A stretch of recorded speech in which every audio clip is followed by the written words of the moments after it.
Secretariat to address function duplication and save national funds.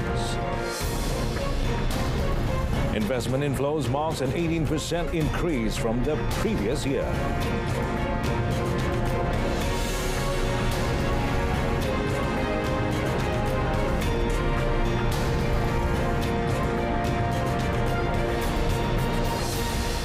Well, good evening and salam Malaysia Badani. You're watching Malaysia Tonight and I'm Mohammed Amin. Well, a secretariat will be established for the rationalisation of federal statutory bodies to address the issue of duplication of functions and save national funds. Now, Prime Minister Datuk Seri Anwar Ibrahim said the secretariat will also ensure that no public officer commits corruption in their positions by implementing civil service reforms. He said the proposal to reform civil servants needs to cover government, statutory bodies and government companies. Now, this was because their positions are seen as a bonus, flaunting their wealth gained with funds from the people and country. Saya telah putuskan baru-baru ini untuk Kementerian Kewangan dan direstui kerajaan keseluruhannya membentuk satu kuasa dua hal. Maknanya jatuh kuasa mengemaskini rasionalisasi badan-badan berkanun. He said this at the Ministry of Finance Staff Assembly in Putrajaya today. Datuk Seri Anwar said there are too many overlapping statutory bodies and if they are difficult to rationalise, they would be reduced and streamlined. He said this would result in financial redundancy and push towards uncontrolled spending. Well, the government's decision not to disclose the allocation amount in the draft Memorandum of Understanding or MOU with opposition MPs is due to the terms of the agreement not yet being finalised by the relevant bloc. Now, Deputy Prime Minister Datuk Seri Fadillah Yusof stated that if the opposition disagrees with any terms of the MOU, they should communicate this through proper channels such as consultations instead of the media. He noted that the government has yet to receive a response from the opposition regarding the draft MOU. Bila perundingan, pertama sekali kita akan kemukakan draft dan rightfully tak payahlah pergi ke media. Responlah kepada draft itu dan nanti kita bincanglah sehingga bila kita setuju dan kita muktamadkan baru kita paparkan pada media. Datuk Seri Fadillah, who is also the Secretary General of the Unity Government Secretariat, explained that the conditions for supporting the government aim to ensure political stability, which is essential for attracting global investment. On 9th July, Prime Minister Datuk Seri Anwar Ibrahim remarked that resolving the allocation issue for opposition MPs should not be complicated. Well, the Malaysian Communications and Multimedia Commission, or MCMC, removed 32,676 fraudulent and scam contents between January and 15 August 2024, up to 6,297 in 2023. Deputy Communications Minister Tioni Cheng said Malaysia lost 3.18 billion ringgit to online scams between 2021 and April 2024, and she believes the actual figure may be much higher. Ada orang juga pakai AI dan deepfake untuk ubah video mereka untuklah tujuan penipuan. Jadi oleh sebab itu saya percaya bahawa sudah tiba masa untuk platform untuk pastikan AI generated content ada label yang clear apabila mereka di-upload ke social media platform. On another note, the Deputy Minister said the AI label is expected to be able to reduce any confusion or avoid unwanted things from happening. While she also said that the increasing number of cases and associated losses demonstrate the rising prevalence of cybercrime at an alarming rate, despite continued efforts and engagement with social media platform providers. Given that social media platforms are becoming the primary domain for AI-generated content and viable alternatives are becoming scarce, Teo believes it is time to reconsider classifying them as public utilities. Well, she said this after officiating the 19th Asia Media Summit and associated meetings in Petaling Jaya, Selangor. Well, as artificial intelligence advances and offers new opportunities in journalism, it also presents challenges, particularly regarding disinformation and fake news. Now, AI's capacity to generate highly realistic false content has prompted American technologist and national security expert Du-Won Lee to emphasize the vital role media organizations can play in combating AI-driven misinformation through collaboration with technology companies. Now, Lee, Chief Strategy Officer at Edge Theory, an AI-native narrative intelligence firm in the U.S., noted that many tech companies are eager to host symposiums or workshops for media personnel, which also promotes their platforms. While he highlighted successful collaborations such as those between the Ukrainian and Taiwanese governments and their media organizations, which involve tech companies, civil society and government stakeholders. He said learning from the actual individuals in tech companies is crucial, and building connections accelerates these initiatives. Now, Lee is also a member of the Social Media Task Force at Georgetown University in Washington, D.C. Well, Azerbaijan's Foreign Minister Ceyhun Bayramov met with Dewan Negara Deputy President Datuk Nur Jazlan Mohammed and his accompanying delegation on Monday. Now, the Malaysian delegation had arrived in Azerbaijan to observe the snap parliamentary elections for the country's unique cameral legislative body, the Milli Majlis. Now, both parties discussed on Azerbaijani-Malaysian bilateral and multilateral relations, the process and results of the early elections to the Milli Majlis, as well as regional issues. Well, Bayramov provided details on the steps taken to ensure that the snap parliamentary elections, like the presidential elections earlier this year, were free, fair and transparent. While he also highlighted the involvement of international observers in efforts made for the elections to meet legislative requirements and international standards. Bayramov described the recent parliamentary elections held for the first time following the presidential elections as a historic milestone. Now, during the meeting, both parties also explored avenues for cooperation, including joint efforts in tourism and education.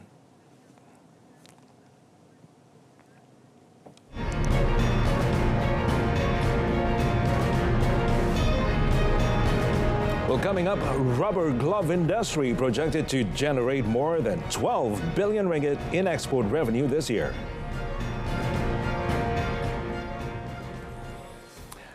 Well, approved investment inflows into the country from January to June 2024 increased to 160 billion ringgit, representing an 18% growth compared to the same period last year. Now, Prime Minister Dato' Sri Anwar Ibrahim said that these investments involved nearly 3,000 new projects that will create over 79,000 job opportunities for Malaysians. He said the level of investment has been achieved with the cooperation of all agencies and ministries. This included the Ministry of Investment, Trade and Industry, or MITI, and the Ministry of Finance, as well as departments abroad like the Malaysian Investment Development Authority, MIDA. Tempoh Januari hingga Jun tahun ini, pelaburan yang diluluskan itu telah melonjak ke 160 bilion ringgit. Iaitu peningkatan sebanyak 18% ketimbang tahun lalu.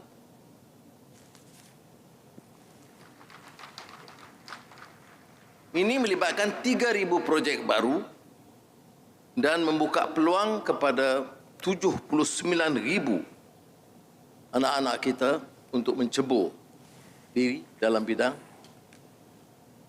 tertentu, memberikan ruang pekerjaan baru. He said this at Khazanah National Berhad's 30th anniversary celebration held in Kuala Lumpur today. Well, New Zealand Prime Minister Christopher Luxon's visit to Malaysia is an important step in strengthening diplomatic relations and cooperation between the two countries. Now, elaborating further on the matter, Investment, Trade and Industry Minister Tengku Datuk Sri Zafrul Tengku Abdul Aziz is confident that this collaboration will bring significant benefits to the people of Malaysia. On his social media, the minister stated that both countries will gain advantages in various fields. Now, these include economics, education and culture. The New Zealand Prime Minister has arrived in the country for a a 3-day official visit, and this is his first trip to Malaysia since taking office as Prime Minister in November 2023. Bilateral trade between New Zealand and Malaysia has been rising, with 2023 seeing significant trade volumes. Now, Malaysia remains as one of New Zealand's key trading partners in Southeast Asia, with exchanges including agricultural products, manufactured goods and technological services. Well, adding to that, the New Zealand-Malaysia Business Association, or NZMBA, and the Singapore Business Association New Zealand signed a Memorandum of Understanding, or MOU, with the Auckland Business Chamber. Now, the MOU's aims is to boost economic collaboration among Malaysia, New Zealand, and Singapore, focusing on trade, investment, and business networking. Now, the MOU is expected to leverage the strengths of each nation to create a robust framework for sustainable economic growth. Now, Malaysia High Commissioner to New Zealand, Mazita Marzuki, said in a statement, this MOU opens up new avenues for collaboration, particularly in the agriculture sector, which is of mutual interest. Meanwhile, NZMBA President Dave Ananth said the MOU acknowledges the strong relations between the countries and sets the stage for greater economic collaboration. While the agreement is expected to significantly impact the economies of all three countries by enhancing market access, reducing trade barriers, and encouraging the exchange of knowledge and technology. Well, signed on 19th August in Auckland, the signing was also attended by Auckland Business Chamber's CEO Simon Bridges and Singapore High Commissioner to New Zealand, William Tan. Well, in a related development, New Zealand Prime Minister Christopher Luxon met with Malaysian Deputy Prime Minister Dato Sri Fadillah Yusof, who is also the Minister of Energy Transition and Water Transformation, today.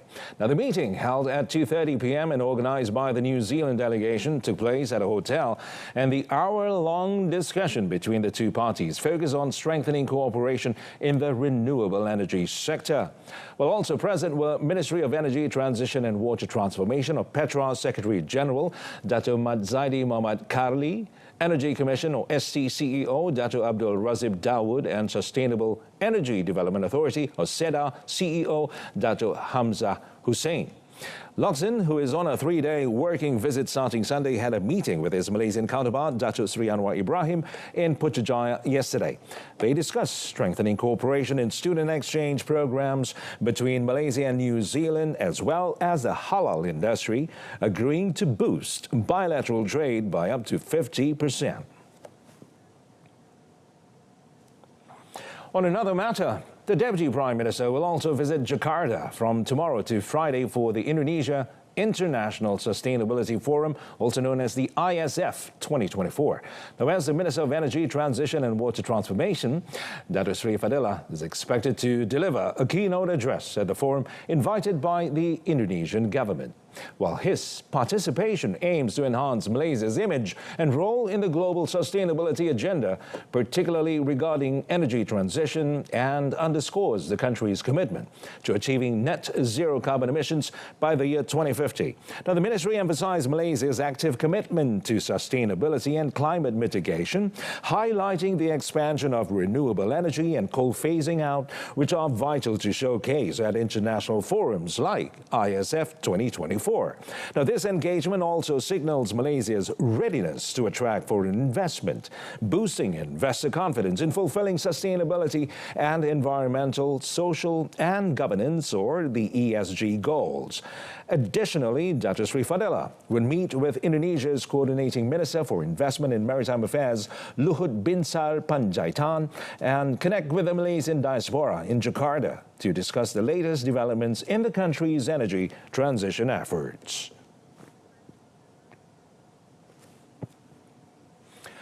Well, the rubber glove industry is expected to contribute up to 12.4 billion ringgit in export revenue this year. Now, the Deputy Minister of Plantation and Commodities, Dato Chan Fong Hin, said Malaysia exported rubber gloves worth over 11.8 billion ringgit in 2023, capturing 45% of the global market share. For this year, from January to June, right now we have achieved 6.8 billion. So that's why we say we anticipate the figure will up from 11.8 to 12.4 billion for this year. He added the government supports the industry's continued growth and will address existing challenges. Now, this includes the volatility of rubber prices together with emerging issues like untapped areas and plant diseases deeply affecting the production and yield of raw rubber. Dr. Chan said this after officiating the 11th International Rubber Glove Conference and Exhibition. Well, looking ahead, the Deputy Minister noted that it is crucial for the Malaysian rubber glove industry to embrace sustainability as they have already seen numerous sustainable practices within the industry, including the development of eco-friendly gloves, water conservation initiatives, and investments in renewable energy. Down south, as the state of Johor contributed 730 billion ringgit, or 29% of the country's trade value last year. Well, this achievement keeps Johor as the biggest contributor with 414 billion ringgit in export value and 39 billion ringgit in import value. Enhance our infrastructure, streamline regulatory process. Johor Investment, Trade, Consumer Affairs and Human Resources Committee Chairman Lee Ting Han said the achievement is not merely a statistic but rather a testament to the importance of Johor and the important role it plays in the country's economic growth. This place, Johor, is a region. Johor mencatatkan peningkatan ekspor yang paling tinggi di Malaysia untuk bulan Julai, hampir 5.2 bilion tambahan. Maka kita percaya untuk tahun ini kita agak optimistik bahawa Johor akan mencatatkan satu angka yang menggalakkan juga dan menyumbang kepada pembangunan ekonomi negara. Lee further noted that the implementation of the Johor-Singapore Special Economic Zone initiative will further increase the commercial value of the investment sector in the state. Meanwhile, commenting on the opening of Grave Malaysia in Pasir Gudang today, Lee said the US-based company has made an investment worth 15 million ringgit by providing 150 high-skilled job opportunities to the locals. Grave is a packaging product manufacturing company that has production facilities in 3 Southeast Asian countries, namely Malaysia, Singapore and Vietnam. Well, Affin Group Berhad has launched Affin Diventium Private Banking, providing wealth management and financial advisory services for ultra-high net worth individuals and their businesses. Now, this service targets individuals with investable assets of 2 million ringgit or more. Key value propositions of Affin Diventium include personalized private banking client services, solutions for business aspirations, curated private banking financial solutions, and tailored investment portfolio analysis. Customers also get exclusive access to private events, luxury brand collaborations, and invitation-only seminars. The first, solutions for your business aspirations. The second, engaging, indulgent, and enriching experiences. The third, tailored investment portfolio analysis. The fourth, personalized private banking services. The fifth, curated private banking financial solutions. And lastly, exclusive preferential rates. The group also introduced its luxurious asset financing, which provides access to premium options and enables clients to acquire and manage high-value assets, such as yachts, with ease and flexibility.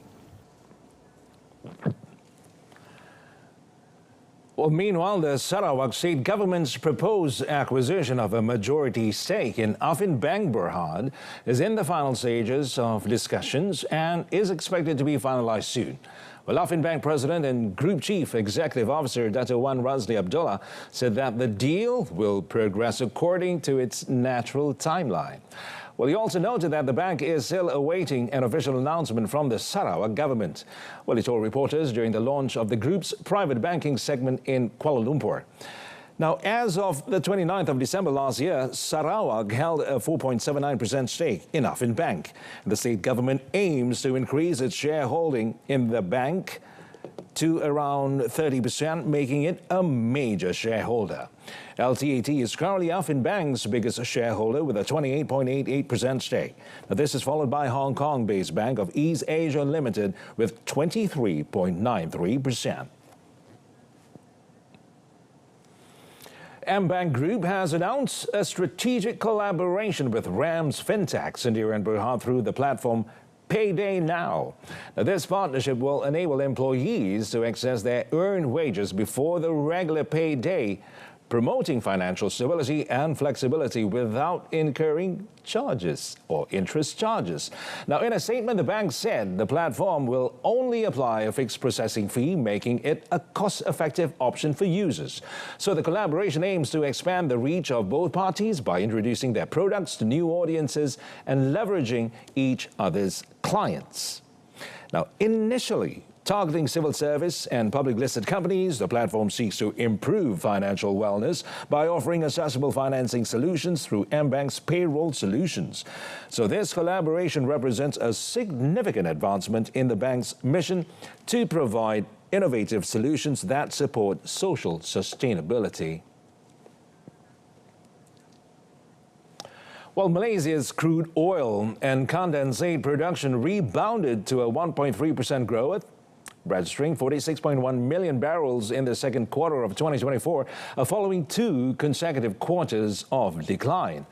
And in a statement, Chief Statistician Dr. Sri Muhammad Uzir Mahidin said the improvement was attributable to the turnaround in crude oil, which grew by 0.1% compared to a 5.8% decline in the first quarter of 2024.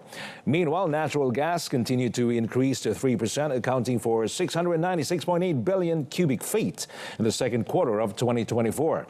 The export value of refined petroleum products decreased to 29.6 billion ringgit in the second quarter of this year compared to 33.6 billion ringgit in the previous quarter.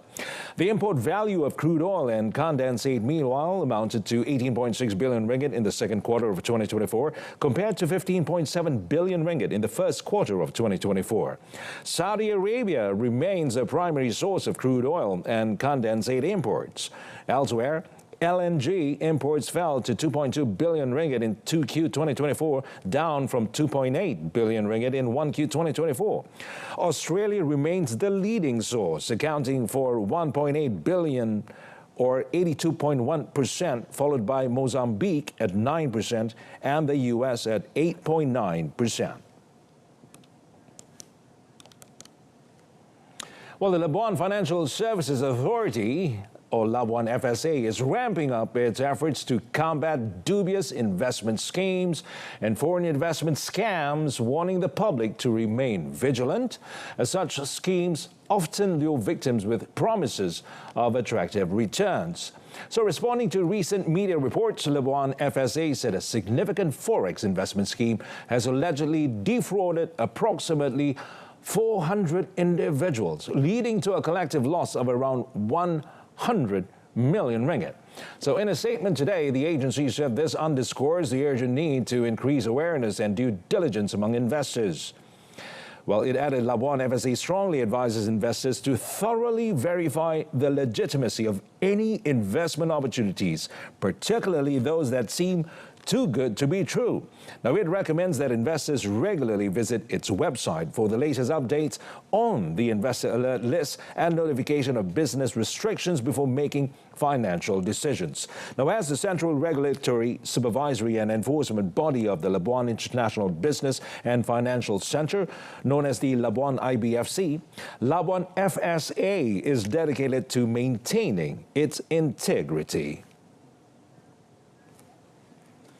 Well, Thailand's newly minted Prime Minister Paetongtarn Shinawatra reaffirmed her commitment to hand out 10,000 baht each to almost all adult Thais. Paetongtarn also said she expects to sign off on her cabinet list today, after which the appointments will be submitted for royal endorsement.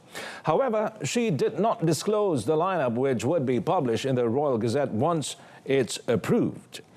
Now, the 38-year-old daughter of former leader Thaksin Shinawatra said the government is currently refining details of its cash handout plan. The cash handout program, originally designed to boost income and turbocharge a lagging economy with roughly $14 billion stimulus. The plan has been criticized for its costs, funding source, and broad coverage. Meanwhile, Thailand's parliament today also started a 3-day discussion on a $102 billion budget for the next fiscal year. The lower house is scheduled to vote on the second and third readings on Thursday. Well, Japan's next prime minister needs to set a fresh fiscal consolidation target once the nation balances its budget. Now, according to government advisor Takero Doi, the government might consider setting a budget surplus to gross domestic product or GDP target to ensure that the nation stays in the black. Now, Doi, who is also a professor at Keio University, said such goal would help bring down Japan's public debt to GDP ratio. The primary balance, the difference between government revenue and expenditure, excluding net interest payments on debt, is projected to turn positive in the year starting in fiscal 2025 after multiple delays. Well, that concludes this evening's Malaysia Tonight. In our top story, Secretariat to address function duplication and save national funds. Malaysia Madani, Jiwa Merdeka. I'm Muhammad Amin. Thanks for watching. Good night.